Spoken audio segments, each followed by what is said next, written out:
What up, dude? And welcome to the Kurt Steele Podcast, your trusted source for Detroit Lions news and rumors. If you're new to the channel, thanks for stopping by. Do me a favor, subscribe to the channel, like the video, and share it with fellow Detroit Lions fans just like yourself. Today is Wednesday, June 7th, 2023, Hump Day, baby. On today's show, I recap day one of the Lions minicamp and look at some free agents that Detroit could consider signing before the start of the season. So let's get after it. It's time to start the show. Welcome back. Hey, head coach Dan Campbell opened up Detroit's minicamp with a press conference yesterday. To note, Campbell mentioned that several Lions players are being held out or limited with injuries. David Montgomery and Malcolm Rodriguez continue to sit after getting injured early on in phase 3 of OTAs. The biggest headline out of the Dan Campbell press conference was his comments about Jared Goff. He said Goff was a better quarterback in Detroit than he was in LA, saying that Goff is asked to do more in the Lions offense than in the Rams system. Campbell didn't mince his words, saying Goff was light years better now than when he walked in the building. Now, much of Goff's maturity as a quarterback in the last couple of seasons can be attributed to his relationship with offensive coordinator Ben Johnson. Johnson has made it a point to implement what Goff does well in Detroit's offense. Now, Goff took the Rams offense to the Super Bowl. Well, the Rams, period. When asked about the fact that if he really thought that Goff was better in Detroit, Campbell said he's got a real good grasp of what we're doing, where the issues are and where the problems are. And that's something that we really wanted to get good at, for him to get good at, and he wanted to get good at, and he's worked at it and he's improved.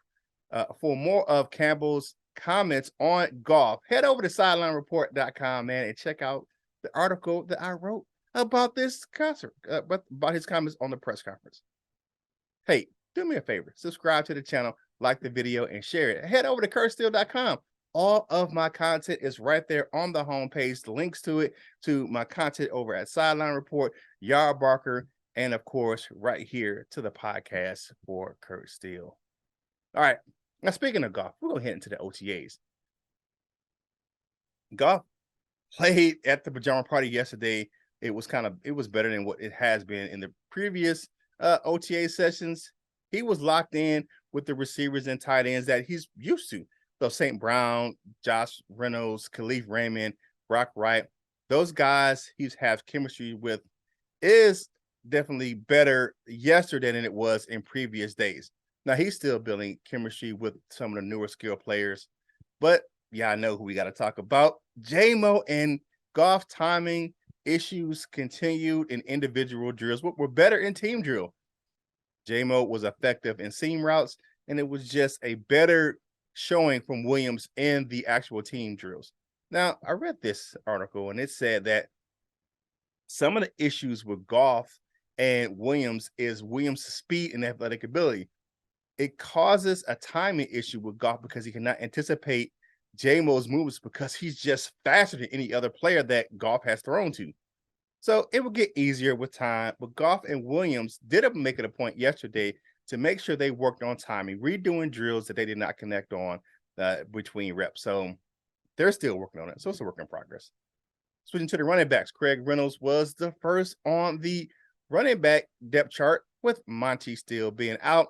And, of course, Jahmyr Gibbs was working his way in there, rotating in with the wide receivers and tight ends during individual drills. The offensive line. Well, we know the offensive line is good, but most of the veterans are not participating in OTAs as it's kind of working out. We know the injury with Frank Ragnow. He's going to be sitting out with that foot injury. I don't expect him to see Frank Ragnow, or Big Bank Frank, I'd like to call him, into a training camp. Well, we go over to the tight ends. Brock Wright, we've already mentioned him, saying he's locked in with Jared Goff. But the rookie, Sam Laporta, continues to impress. And there are people who are projecting him to be the starter by the end of the season, and I will have to concur with that. So let's head over to the defensive side of the ball. Now, reports of Goff's struggles in camp may not be about Jared Goff and be more about the upgraded secondary. Goff said in his presser after practice yesterday that it was harder for wide receivers and tight ends to get open because the new secondary is stickier than last year's. Cam Sutton and CJ Gardner-Johnson have made a big difference in the back end of the Lions defense. The unit is communicating better as a unit. They're talking smack while making plays. Now, Dan Campbell said he doesn't mind the trash talk as long as it doesn't interfere with play on the field. And you know Aaron Glenn's going to have those guys pumped up and ready to go in that back end of the Lions defense. Just happy to see that in the initial stages, because we know no contact yet, they're out there doing their business. Now, Derek Barnes and Anzalone have started at the Will and Mike linebackers at the moment. Now, rookie Jack Campbell is flashing and may earn some reps with the ones down the line. Just to note that James Houston was working out with the outside linebackers yesterday, but it seems to be experimental, talking with Calvin Shepard on the sidelines. Doesn't seem like he's going to be moving to outside linebacker. He's still going to keep his role as a edge rusher. Speaking of the pass rush, now this should be a no-brainer. Hutchinson, Harris, Romeo Okwara, and the commish dominated the backup O-line. Kristen Covington, the newcomer, was the starting nose tackle as Alim McNeil moves to more of a defensive tackle 3 technique.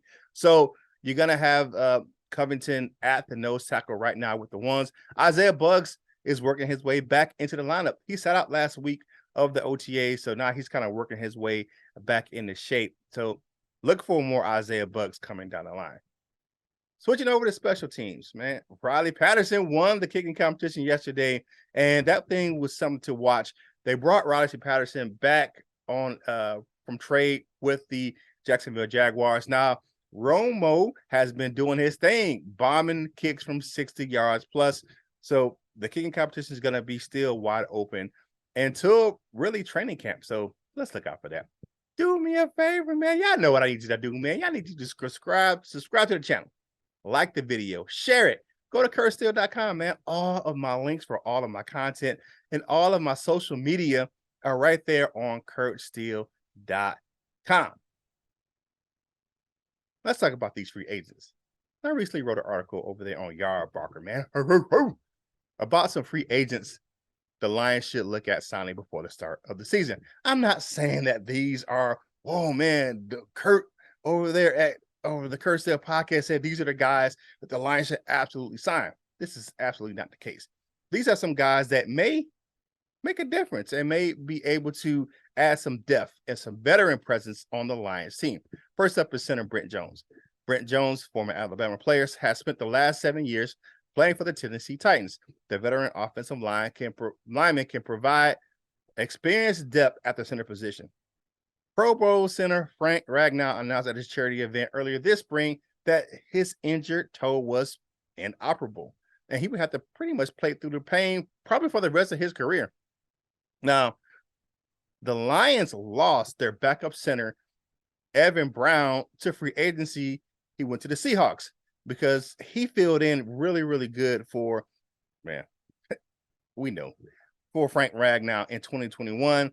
Played the majority of the season because Frank sat out with that injured toe back 2 years ago.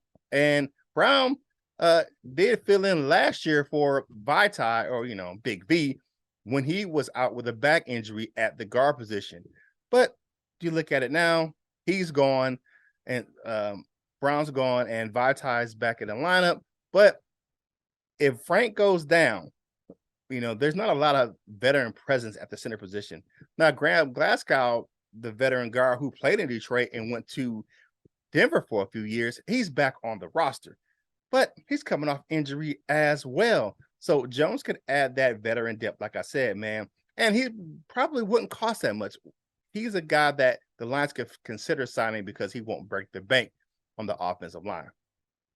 Now, a guy that could break the bank because he's going to cost you a little money is guard Trey Turner.